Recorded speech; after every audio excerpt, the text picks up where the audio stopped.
pull clutch down, tapa ka sa brake, first gear, handbrake pa ba? Naka-handbrake pa ba na ha?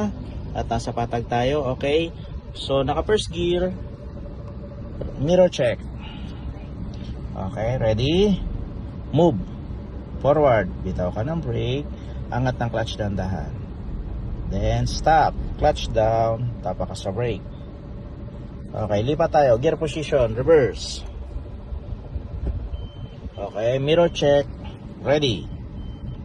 Move backward, bitaw ka ng brake, angat ng clutch dahan-dahan. Stop. Okay, gawin mo ang mga paa dahan-dahan lang sa pag-press ng mga pedal ha. Okay, ulit, mirror check, ready. Move backward, bitaw ka ng brake, angat ng clutch dahan-dahan. Then stop. Ulit, backward pa, check side mirror, silip ng sandali, ready. Move backward, bitaw ng brake, angat ng clutch. Then stop.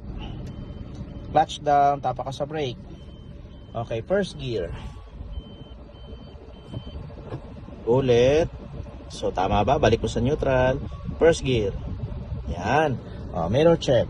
Ready. Move forward, bitaw ka ng brake, angat ng clutch dahan-dahan.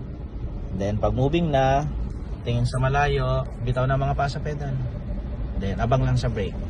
Ganyan lang ha, moving na tayo.